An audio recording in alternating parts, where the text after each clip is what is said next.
আসসালামু আলাইকুম, দেখছেন স্বদেশ টিভি, সাথে আছি আমি আর জে সাইমুর রহমান। এবং আজকে আমরা রয়েছি লোরাটোর সেকেন্ড অ্যানিভার্সারি প্রোগ্রামে, এবং ফ্যাশন ডিজাইনার আমার সাথে রয়েছেন রোজা আপু, এবং আমাদের সাথে রয়েছেন জনপ্রিয় এবং একজন কিংবদন্তি এবং আমার শ্রদ্ধেয়, এবং আমি তার একজন ভক্তগণ।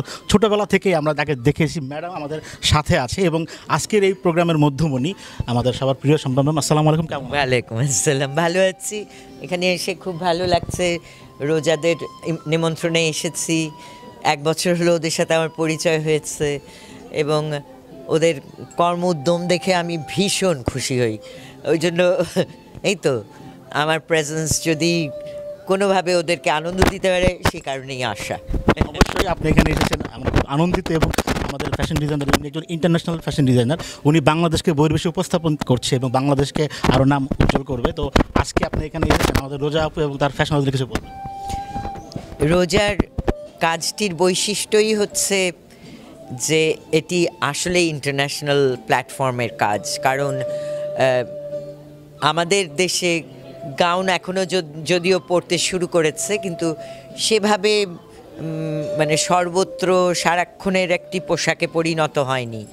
কিন্তু ওয়েস্টার্ন ওয়ার্ল্ডে তো এটা একদম একটা ইভিনিং অ্যাফেয়ারের পোশাক, তাই না? ইভিনিং যেখানেই তুমি যাবে, if it is formal something, তাহলে তো ওখানে গাউন পরেই। এখন গাউনের সাথে বাংলাদেশের কিন্তু বহু আগে থেকেই যোগাযোগ। কারণ যে আমলে মসলিন চালু হলো সারা বিশ্বে সবচাইতে দামি ফেব্রিক হিসেবে, সেই আমল থেকেই মসলিন দিয়েই গাউন বানাতো। হ্যাঁ, এবং রাজারাও পরতেন, রানীরাও পরতেন। হ্যাঁ, এবং গাউনের প্রচলন তার মানে বাংলাদেশের ফেব্রিক্স দিয়ে, বাংলাদেশের তাঁত বস্ত্র দিয়ে শুরু হয়েছে বহু বছর আগে। হ্যাঁ, তো সেটিকে আবার যেন উজ্জীবিত করে রোজা।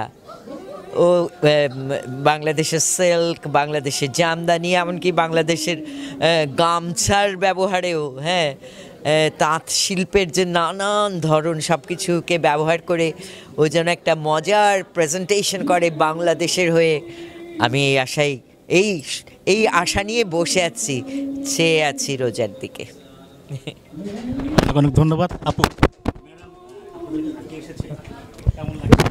আমি সত্যি অনেক আনন্দিত এবং গর্বিত।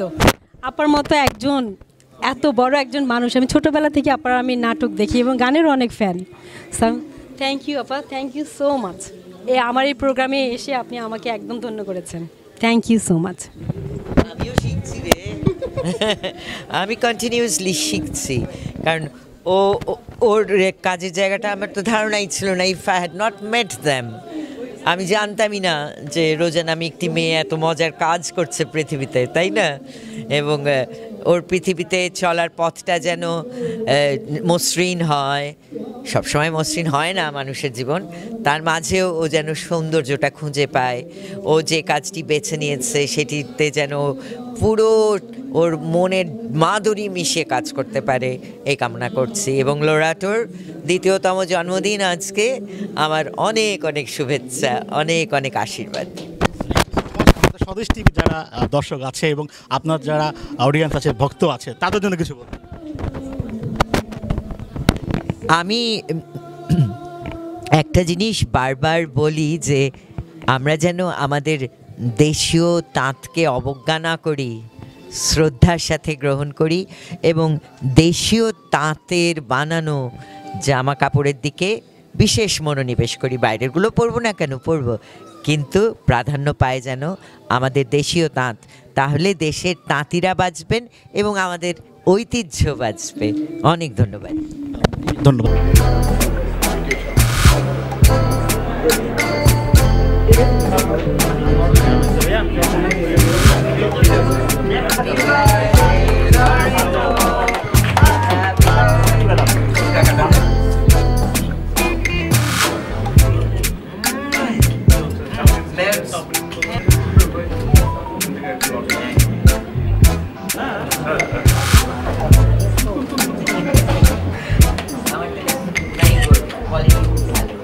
Now,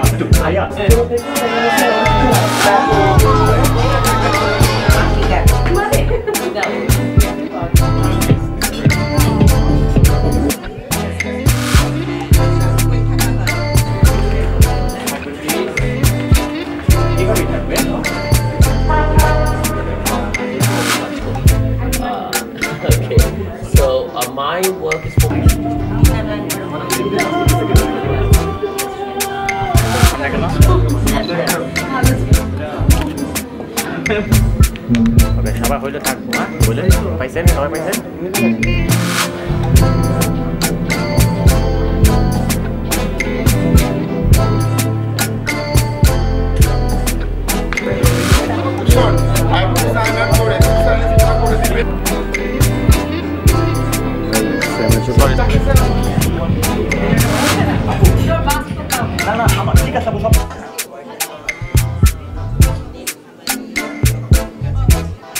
আজকের এই প্রোগ্রামের মধ্যমণি আমাদের সবার প্রিয় সম্পাদক, আসসালামু আলাইকুম, কেমন আছেন? ওয়ালাইকুম আসসালাম, ভালো আছি।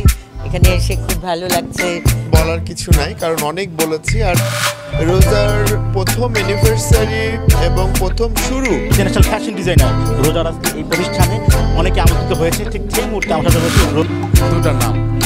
দুটো নাম আমি আসলে খুব শ্রদ্ধার সঙ্গে ভালোবাসি। কারণ হচ্ছে দুটির সাথে রয়েছে মডেল আসিফ, এবং আজকে আপনারা জানেন যে fashion designer Loraja company second anniversary. So Asif কেমন আছো?